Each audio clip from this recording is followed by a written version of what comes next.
Hai, bertemu lagi bersama saya Nurisnaini Putri Gusria.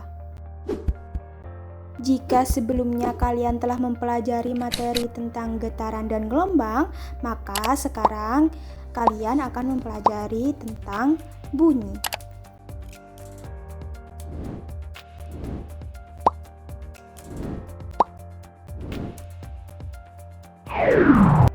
Kompetensi inti atau KI. Kompetensi dasar atau KD. Bunyi. Bunyi merupakan hasil dari benda yang sedang bergetar. Bunyi sendiri akan merambat melalui medium. Coba perhatikan alat musik di samping. Alat musik di samping apabila dipukul, apakah akan berbunyi? Alat musik tersebut berbunyi karena ketika alat musik tersebut dipukul, maka akan mengalami getaran. Getaran ini akan merambat melalui medium, yaitu medium udara, sehingga akan terdengar oleh kita. Perhatikan kentongan yang dipukul tersebut. Ketika kentongan dipukul, maka kentongan tersebut akan bergetar sehingga menyebabkan molekul yang ada di udara akan saling bersentuhan dengan cara bergetar, yaitu membentuk rapatan dan renggangan dan akan merambat melalui medium yaitu udara. Dan selanjutnya akan merambat menuju ke telinga sehingga telinga akan mendengar bunyi dari kentongan tersebut. Setelah kita mengetahui bunyi adalah gelombang, maka kita harus tahu juga bunyi termasuk gelombang longitudinal ataukah gelombang transversal. Bila dilihat dari pergerakan partikelnya, yaitu dengan cara merapatkan dan juga merenggangkan medium yang ada di sekitarnya, maka gelombang yang terjadi pada bunyi tersebut adalah gelombang longitudinal. Karena ciri dari gelombang longitudinal yaitu gelombang tersebut akan mengalami renggangan dan juga rapatan.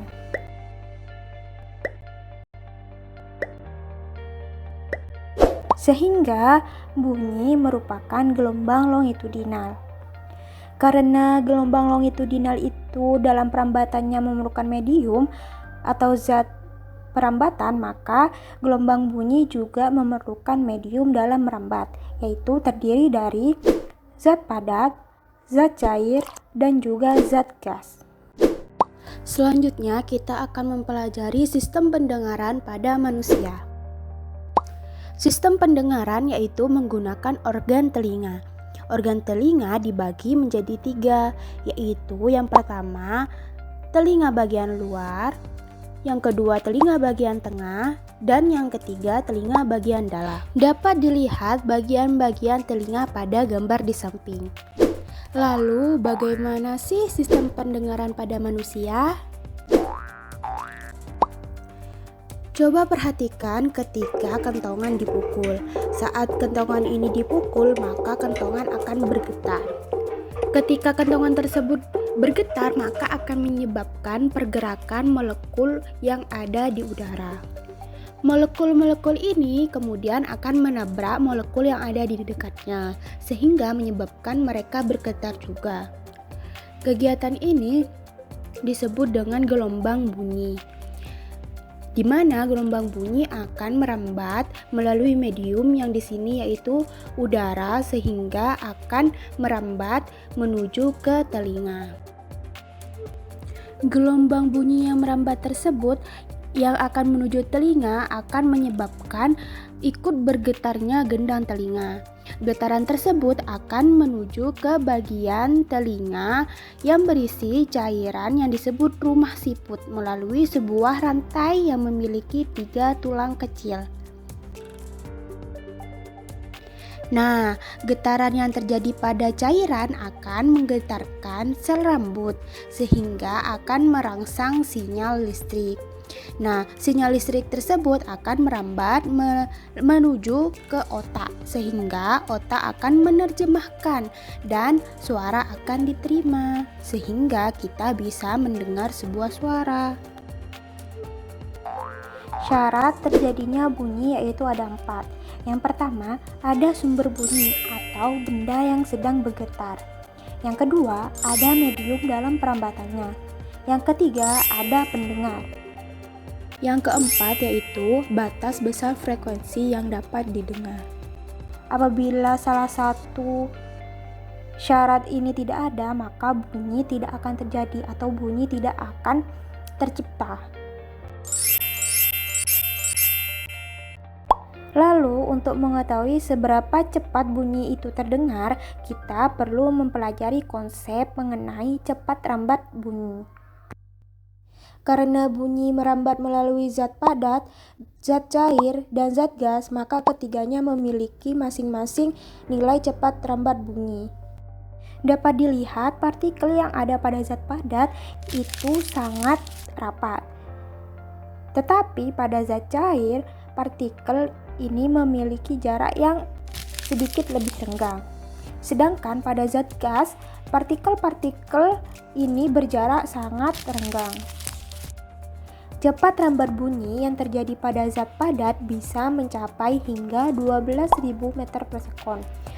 Cepat rambat bunyi pada zat cair bisa mencapai 1.482 meter per sekon, dan cepat rambat bunyi pada zat gas bisa mencapai 343 meter per sekon.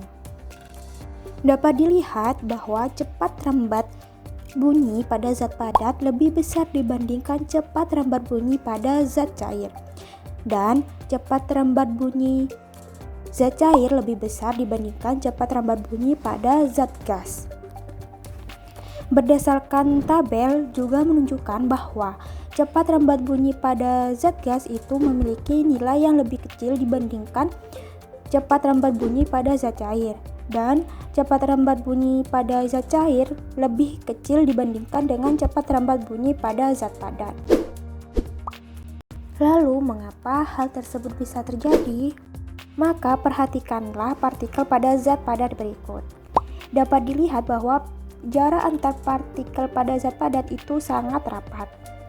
Oleh karena itu, saat suatu benda melakukan getaran, maka partikel pada zat padat ikut akan bergetar, membentuk rapatan dan renggangan.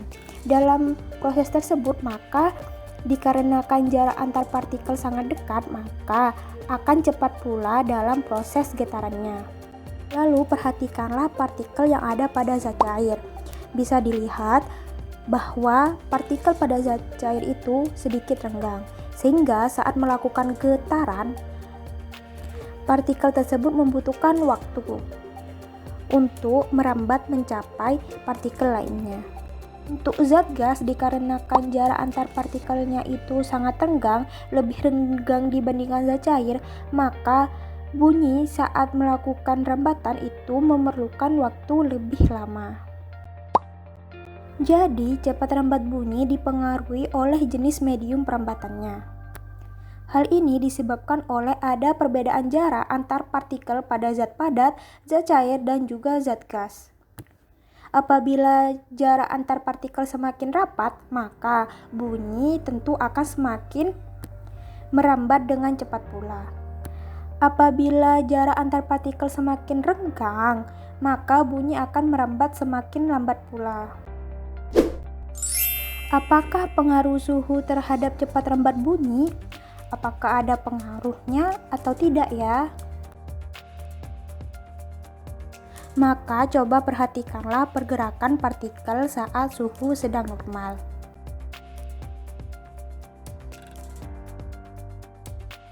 Lalu bandingkanlah partikel saat suhunya naik. Dapat dilihat bukan bahwa pergerakan partikel akan semakin cepat. Lalu perhatikanlah saat suhu lebih rendah daripada suhu normal. Pada suhu yang lebih rendah, dapat kita lihat bahwa pergerakan partikel ini akan semakin lambat pula.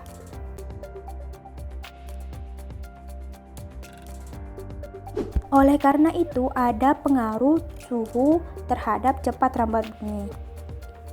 Semakin tinggi suhu, maka semakin cepat bunyi untuk merambat. Sedangkan semakin rendah suhu maka semakin lambat pula bunyi untuk merambat. Rumus cepat rambat bunyi yaitu ada V sama dengan lambda per T atau V sama dengan lambda kali F, atau ada juga rumus V sama dengan S per T. Kita menggunakan ketiga rumus ini tergantung pada soal yang diminta. Untuk lambda yaitu panjang gelombang yang satuannya yaitu meter, V sama dengan cepat rambat gelombang yang satuannya meter per sekon. Untuk T yaitu periode gelombang yang satuannya sekon atau detik. Untuk F yaitu frekuensi gelombang yang satuannya hertz. Untuk T itu T kecil adalah waktu yang satuannya S atau sekon. Untuk S yaitu jarak yang satuannya meter. Frekuensi bunyi.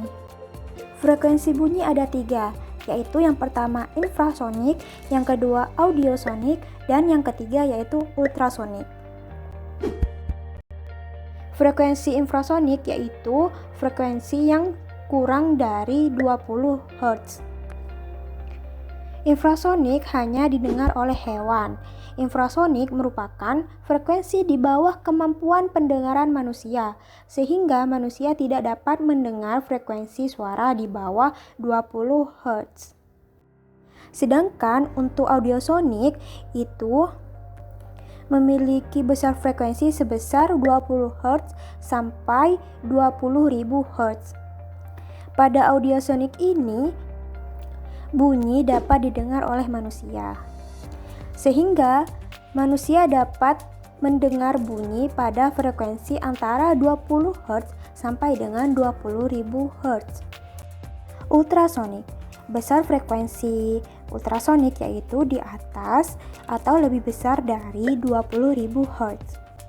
Bunyi ultrasonik dapat didengar oleh hewan-hewan tertentu, misalnya kelelawar dan lumba-lumba. Bunyi ultrasonik itu merupakan bunyi di atas kemampuan dengar manusia, sehingga manusia tidak dapat mendengarnya. Hewan ini dapat memantulkan suara ultrasonik yang berfungsi untuk navigasi atau bisa berfungsi sebagai ekolokasi, yaitu mengetahui keadaan sekitarnya. Berikut contoh soal mengenai cepat rambat bunyi. Seorang anak melihat kilat di langit. Anak tersebut mendengar suara guntur dengan frekuensi 210 Hz setelah 6 detik kemudian.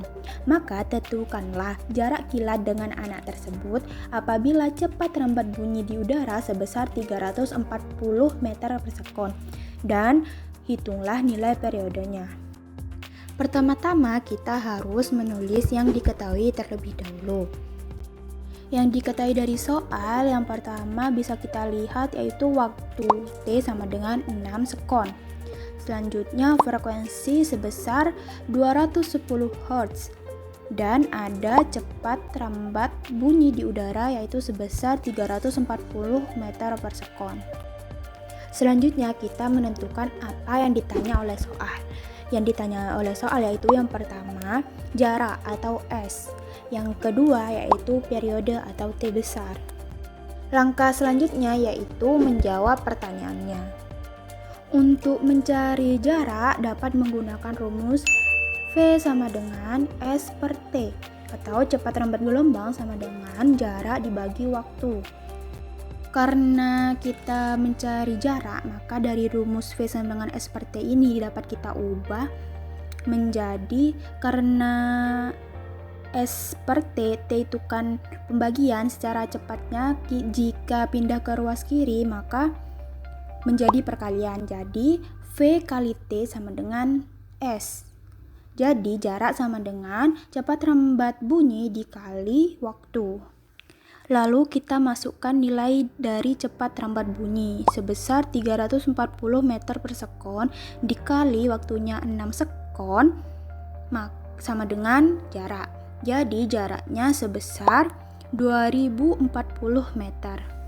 Selanjutnya yaitu mencari nilai periode. Nilai periode dapat dicari menggunakan rumus V sama dengan lambda per T. Karena nilai lambda belum diketahui, maka kita harus mencari nilai lambda. Nilai lambda dapat dicari dengan rumus V sama dengan lambda kali F. Kita masukkan nilai V yaitu 340 meter per sekon sama dengan lambda kali 210 Hz. Karena kita mencari nilai lambda, maka kita harus menentukan lambda sama dengan nilai frekuensi yaitu 210 Hz. Kita pindah ke ruas kiri menjadi pembagian, jadi 340 meter per sekon dibagi 210 Hz sama dengan lambda. Jadi nilai lambda sama dengan 1,6 meter. Selanjutnya kita masukkan nilai dari cepat rambat bunyinya, yaitu sebesar 340 meter per sekon sama dengan nilai lambda 1,6 meter dibagi T. Karena di sini yang dicari yaitu nilai periodenya, maka kita ubah perhitungan ini menjadi T sama dengan. Caranya, karena T di sisi kanan itu pembagian, jika dipindah ke sisi kiri maka jadi perkalian. Kebalikannya dari nilai cepat rambat gelombang yaitu 340 meter per sekon, karena di sisi kiri itu berada di atas yaitu perkalian, maka jika dipindah ke sisi kanan menjadi pembagian. Dapat kita lihat rumusnya menjadi T sama dengan 1,6 meter dibagi 340 meter per sekon. Hasilnya yaitu T sama dengan 0,0047 sekon. Jadi nilai periodenya yaitu 0,004. Kalian telah mengetahui penjelasan mengenai bunyi, cepat rambat bunyi, dan juga frekuensi bunyi. Nah, selanjutnya pasti kalian dapat membedakan bunyi dari sumber bunyi yang berbeda. Misalkan, terdapat alat musik biola dan gitar. Tentu saat dibunyikan bersamaan, kalian dapat membedakan yang mana bunyi biola dan juga yang mana bunyi gitar. Hal ini dikarenakan bunyi memiliki karakteristik yang berbeda. Maka kalian perlu mengetahui karakteristik bunyi. Nah, apa saja karakteristik bunyi? Karakteristik bunyi ada tinggi, rendah, dan kuat lemah bunyi. Yang kedua ada nada. Yang ketiga ada warna atau kualitas bunyi. Yang keempat ada resonansi. Dan yang kelima yaitu pemantulan bunyi. Pertama yaitu tinggi, rendah, dan kuat lemah bunyi. Tinggi, rendah bunyi. Tinggi rendah bunyi ini ditentukan oleh besar kecilnya frekuensi bunyi tersebut. Semakin tinggi frekuensi bunyi, maka akan semakin tinggi bunyinya. Sebaliknya, jika frekuensi bunyi rendah, maka bunyi akan semakin rendah. Kuat lemah bunyi. Kuat lemah bunyi ini ditentukan oleh besar kecilnya amplitudo, ditentukan oleh resonansi, dan ditentukan oleh jarak antara sumber bunyi dengan pendengar. Semakin besar amplitudo dan jarak bunyi, maka akan semakin kuat bunyinya. Sebaliknya, jika amplitudo dan jarak bunyi kecil, maka bunyi akan semakin lemah. Resonansi akan dijelaskan lebih lanjut di penjelasan selanjutnya mengenai resonansi. Terdapat gambar gelombang yang pertama yang dinamakan gelombang A, terdapat gambar gelombang yang kedua yang dinamakan gelombang B. Dapat dilihat bahwa panjang gelombang pada gelombang A lebih kecil atau lebih pendek dibandingkan dengan panjang gelombang pada gambar gelombang B. Panjang gelombang yang pendek ini maka menunjukkan bahwa frekuensi tinggi, sehingga bunyinya akan tinggi pula. Apabila panjang gelombang tersebut panjang atau besar, maka frekuensinya rendah.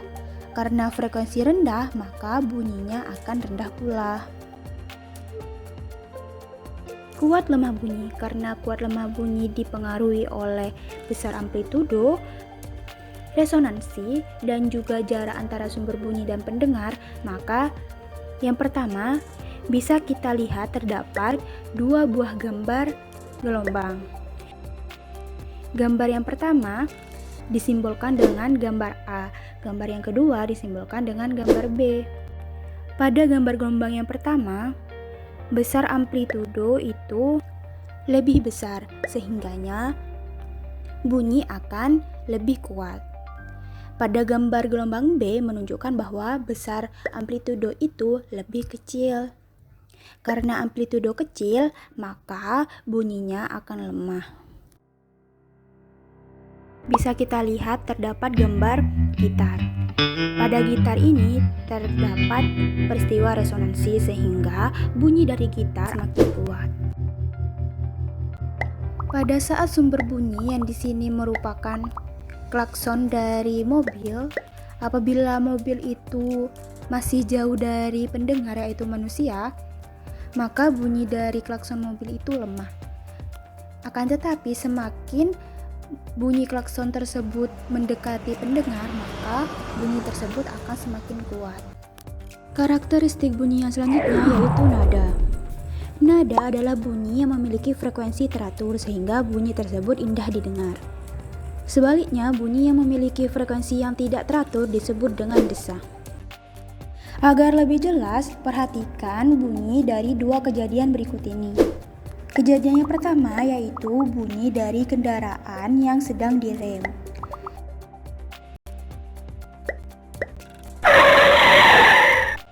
Yang kedua yaitu bunyi dari sinar gitar yang dipetik.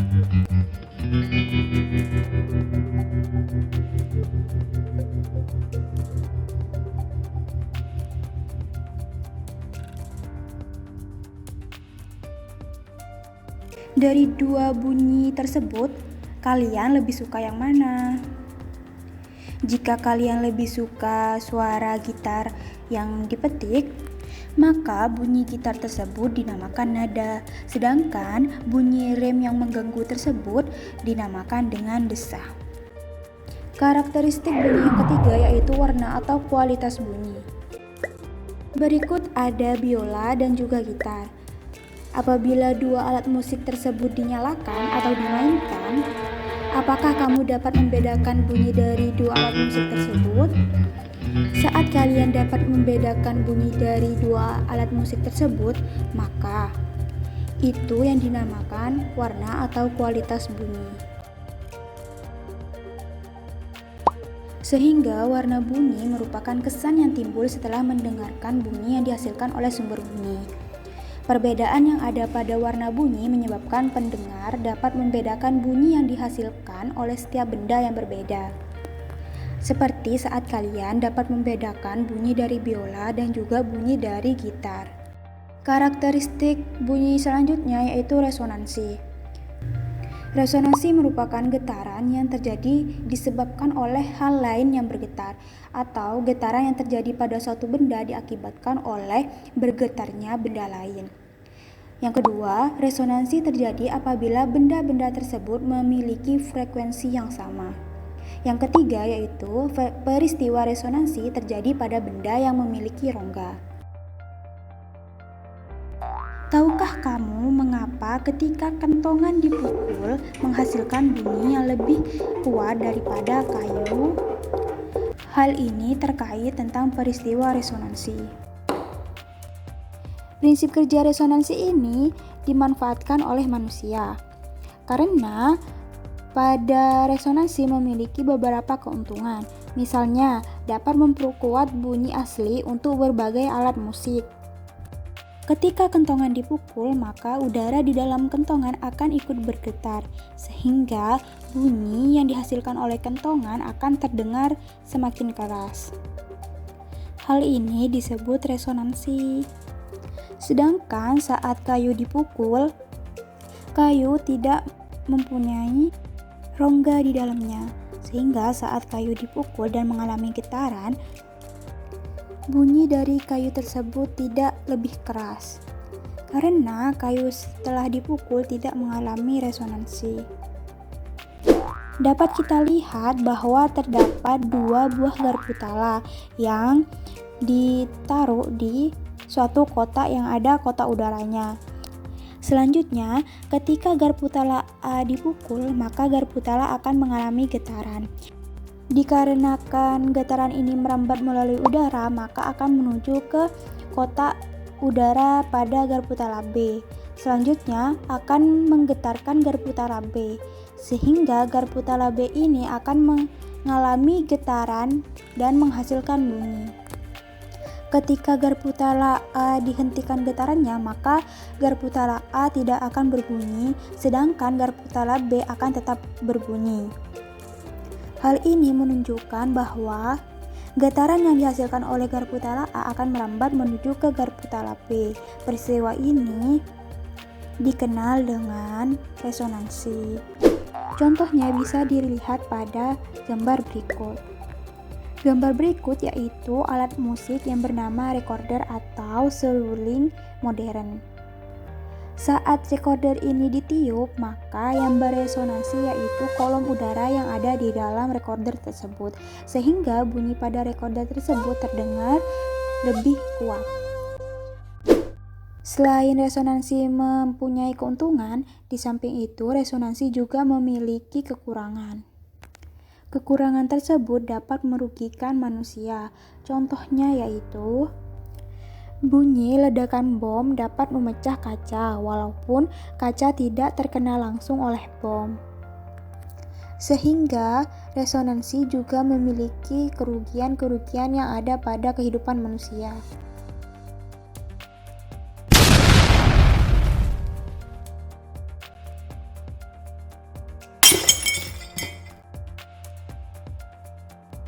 Bunyi memiliki salah satu karakteristik yaitu bunyi dapat mengalami pemantulan. Gelombang bunyi dapat mengalami pemantulan pada zat padat, permukaan air, dan dapat pula dipantulkan oleh pembatas antar lapis air. Pemantulan bunyi dibagi menjadi 3. Yang pertama, bunyi pantul yang memperkuat bunyi asli. Yang kedua, gaung atau keredam. Yang ketiga yaitu gema. Bunyi pantul yang memperkuat bunyi asli. Bunyi pantul yang memperkuat bunyi asli terjadi apabila bidang pantul, yaitu dinding pantul, memiliki jarak yang dekat dengan sumber bunyi. Bunyi pantul yang memperkuat bunyi terjadi apabila terdapat di ruangan yang kecil, sehingga bunyi terdengar lebih jelas. Untuk lebih jelasnya, dapat kita lihat pada ilustrasi di samping. Ketika kita mengucapkan kata fisika, maka antara bunyi asli dan bunyi pantul akan terdengar hampir bersamaan, sehingga bunyi asli terdengar lebih keras. Kita ulangi lagi ya. Fisika. Pemantulan bunyi yang kedua yaitu gaung atau keredam. Gaung biasanya terjadi di ruangan tertutup. Gaung merupakan pemantulan bunyi di mana sebagian bunyi pantul terdengar bersamaan dengan bunyi asli, sehingga menyebabkan bunyi terdengar tidak jelas. Untuk lebih jelasnya, dapat kita lihat pada ilustrasi di samping. Ketika kamu mengucapkan kata fisika, maka terdengar fisika. Kita ulangi lagi ya. Fisika. Cara untuk menghindari terjadinya gaung, maka dinding diberikan zat peredam suara. Peredam suara dapat terbuat dari kain wol, karet, besi, kapas, dan gelas. Pemantulan bunyi yang terakhir yaitu gema. Gema merupakan bunyi pantul yang akan terdengar lebih lambat dibandingkan dengan bunyi asli, karena sumber bunyi dan dinding pemantul terpisah jarak yang jauh. Untuk lebih jelasnya, dapat kita lihat pada ilustrasi di samping. Ketika kamu mengucapkan kata fisika, maka terdengar fisika. Gema terjadi karena bunyi yang datang ke dinding dan yang dipantulkan memerlukan waktu untuk merambat, dikarenakan jarak yang jauh. Soal evaluasi. Perhatikanlah ketiga gambar handphone berikut. Ada gambar handphone A, B, dan C. Pada handphone A itu diatur mode suaranya itu hening. Handphone B diatur mode suaranya getar. Dan handphone C diatur mode suaranya menjadi bersuara.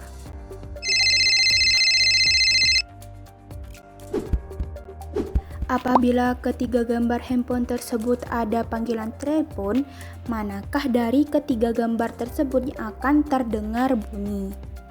Dan jelaskan alasan kalian. Selanjutnya, apabila handphone C ada panggilan telepon dan bunyi terdengar setelah 2 detik dengan panjang gelombang 2 meter, dapatkah bunyi tersebut didengar oleh manusia jika cepat rambat bunyi di udara sebesar 340 meter per sekon? Lalu, tentukan jarak bunyi handphone dari pendengar tersebut. Diskusikanlah soal tersebut bersama kelompok kalian dan tuliskan jawaban pada lembaran kalian masing-masing. Jadi sekian materi tentang bunyi. Semoga bermanfaat. Terima kasih.